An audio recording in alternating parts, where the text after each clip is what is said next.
Your Steve Jones Show podcast is loading now. The Steve Jones Show podcast is sponsored by Purdy Insurance. Visit Purdy Insurance on Market Street in Sunbury or visit online at purdyinsurance.com. Coming up 2 weeks from Saturday, Penn State fans will gather in Atlanta. For the first time ever, Penn State will play in the Peach Bowl, the Chick-fil-A Peach Bowl, and we are very pleased to have with us on the line the president and CEO of the Chick-fil-A Peach Bowl, Gary Stokan. Gary, what a pleasure. Thanks for joining us. Well, thanks for having us, and Merry Christmas to you and all your fans and all your listeners. We look forward to providing some Southern hospitality in Atlanta for you. And my understanding is the Chick-fil-A Bowl does it better than anybody, so we're looking forward to it very much. What did it mean to you to get, Ole Miss is terrific, but what did it mean to you for the first time ever to get the brand of Penn State on your field? Well, growing up in Pittsburgh and following Penn State and the Paterno teams and had friends that went to school with and friends in Pittsburgh that actually played on Penn State football teams. I know the brand is one of the best 5 brands in the country, and the teams are fantastic. I know James Franklin from Maryland, when he coached in our game in 2003 when he was offensive coordinator, followed him all these years, and it truly was a blessing to see Penn State pop up on that screen on ESPN to see they were coming to the Chick-fil-A Peach Bowl. And as you mentioned, this is a year of first time Penn State will be in the Chick-fil-A Peach Bowl, first time that Penn State will play Ole Miss, and it could be, with a win, the first time ever, and it'll go down in history because we're moving to the playoff next year, but Penn State would be the first and only team ever to win all 6 New Year's Six bowl games. Absolutely, and that's all a chance for them to make history at a game that has great history. I mean, you presided over this for a long time. What kind of growth have you seen, and what did it mean that the Chick-fil-A Bowl, which then transitioned back to the Peach Bowl moniker, got back into the New Year's Six, or got into the New Year's Six? Well, that's interesting. Our title sponsor prior to Chick-fil-A was, according to the media, was weather plagued, because every report would come out, the weather plagued Peach Bowl, because our weather was so bad. We were known for, if you ask people in Atlanta, hey, have you been to the Peach Bowl? Yeah, it was the coldest I've ever been in my life until 1992 when we had the Georgia Dome, where we could promise 72 degrees. And then in 1997, when Chick-fil-A signed on as the title sponsor, which now they're the longest title sponsor in college football history of a bowl game. They've been great partners. And for me, having volunteered when I was in my corporate life with Adidas and Converse as a volunteer on the board of the old Peach Bowl, to see it grow from, struggling to now where we're part of the New Year's Six, being 56 years old, and in the same sentence with bowls that are 105 years old like the Rose Bowl and 85 years old like the Cotton and the Orange and the Sugar, and be a part of the New Year's Six has really been great to see. A tribute to a lot of people who's done a lot of hard work, and we're blessed to be a part of it. It's interesting because you mentioned the Georgia Dome. I actually did a game in the Georgia Dome, but it was the NCAA tournament, so yeah, that's right. Didn't get a chance to do a football game in there. All right. Now so, I have a Mercedes-Benz Stadium, yeah, which I think is the best stadium in the country. Great sight line, great fan experience. The concessions are the lowest price concessions in any facility in America. Yes. It's and with a sold out, we expect a fully sold out crowd. It's going to be a dynamic experience for all the fans of Penn State, knowing obviously that when there's a whiteout or a Penn State game, to me it's one of the top 5 experiences I've experienced in 45 years being in sports. But Mercedes-Benz is a special place when we get 2 college teams in there and 2 high-ranked teams like we'll have for the Chick-fil-A Peach Bowl. Yeah, 2 teams that in a 12-team playoff both would have made it. And the I'm glad you brought up the concessions because I was going to bring that up. People don't realize that in that building, right, you're going to be surprised when you go up to the concession stand and say, really? I'll take two. Yeah. It's phenomenal. I give Arthur Blank all the credit in the world. Yes. He went to Levy and he said, look, here's what I'm going to pay you. Now you're out of the deal. You just service it. I'll name the prices of the stuff. And don't you know, he did more business than if they would have had to hire prices, because people didn't eat before they went to the stadium like they used to because the stadium prices were too high. So now they buy their food in the stadium, and they've made more money off having lower priced items than before. So great idea by him, and we're blessed to have him in Atlanta as somebody that's really done a lot of great things in the city. Gary, let's talk about the value of bowl games and the value of the Peach Bowl. What is the value to the community in terms of what it does to give back and to charities and so forth, and the value, in your opinion, of the game itself? Yeah, I'm glad you asked that. We were founded in 1968. It's the ninth oldest bowl game in the country, but we're the first bowl game founded for charity. And so we've kept that as part of our DNA all these years. We've given $62 million to charity, which sets us apart as the number one most charitable bowl organization in the country. We recently gave $20 million to Children's Healthcare of Atlanta to start trials and find cures to eradicate childhood cancer. Wow. We now have 12 trials with 37 kids in them, and our leukemia trial is going to its second phase, and I think one of the places they're going to use is Pittsburgh Children's Hospital. Wow. But, we're using football for the greater good. We have $9.3 million in endowed scholarships in 35 universities throughout the country of teams that have played in our bowl game or our kickoff game. We'll donate $50,000 to each team from the Peach Bowl this year. Chick-fil-A corporately will match that, so we'll have $100,000 in an endowed scholarship that we'll give to Penn State University as well as Ole Miss for playing in our game.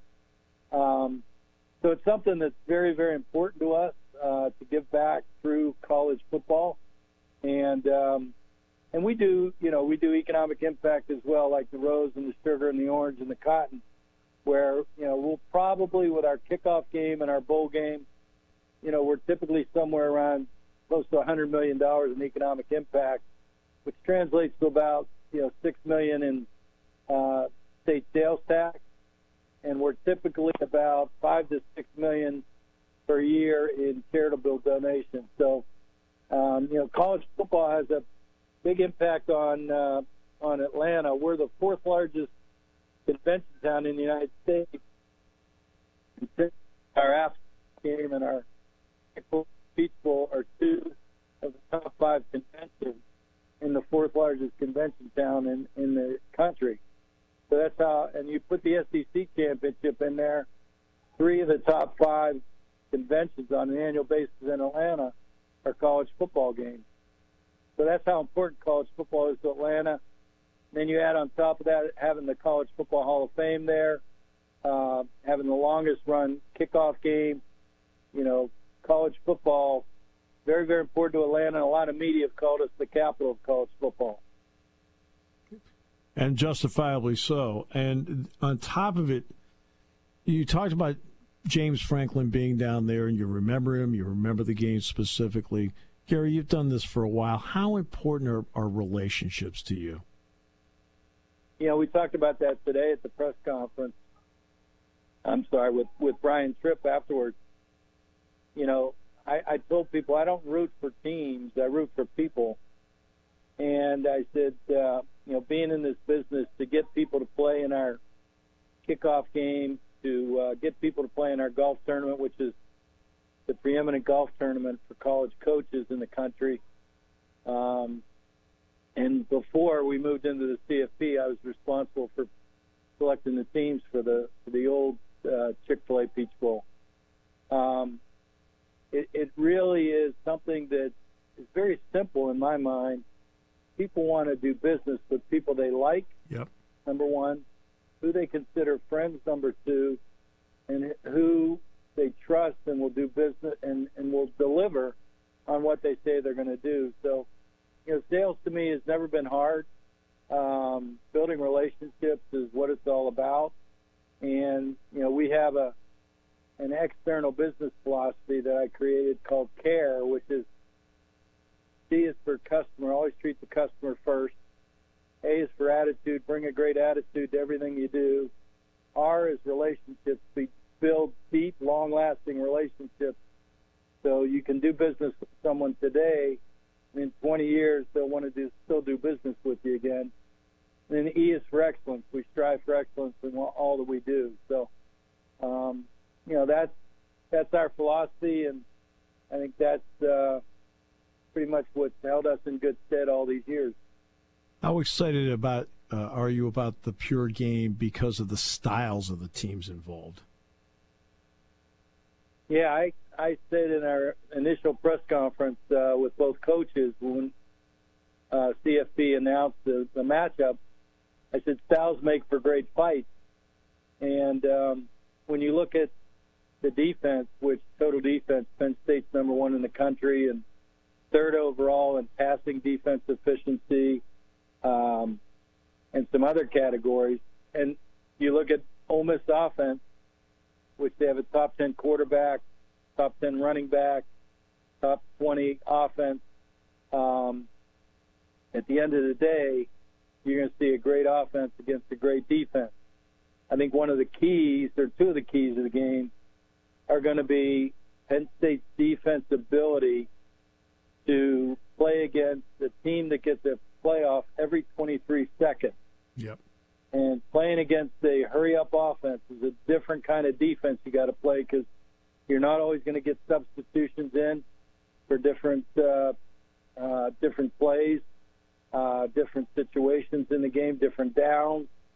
You got to be ready to play because they put that ball down and they're right on it without any huddle. I think secondarily, the turnovers, which any coach will tell you, is typically the telltale sign of the game. But both these teams are very stingy in giving the ball up, but very efficient in getting the ball back. So I think turnovers and Penn State's ability to deal with the hurry-up offense are going to be two real keys to this game. Final topic I want to go to is that of bowl games themselves. There are some that have a narrative, and it's a narrative, that, they're meaningless exhibitions, right? You and I, of course, feel, I know we talked about this before, feel very strongly 180 of that. So tell us from your point of view what these games mean, not just for the sport itself, but for the players as well. Well, I use one example over the 26 years I've been doing this.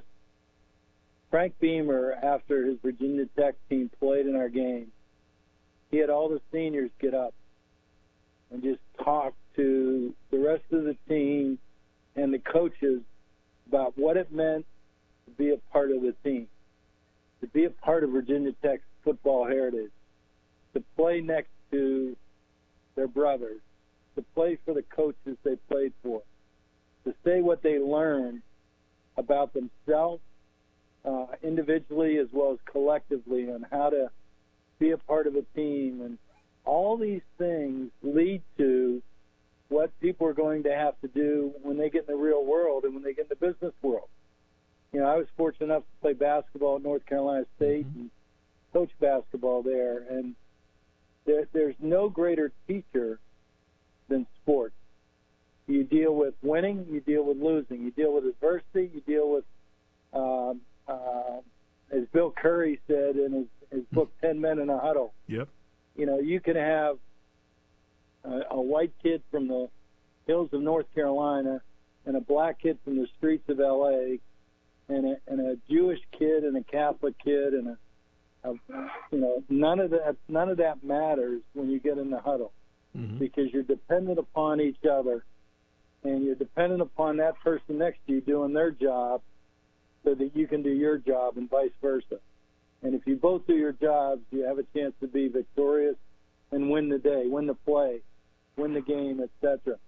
And that's the same with life. And I think we're losing some of that with the entitlement factor and some of the process we're going through in college athletics now.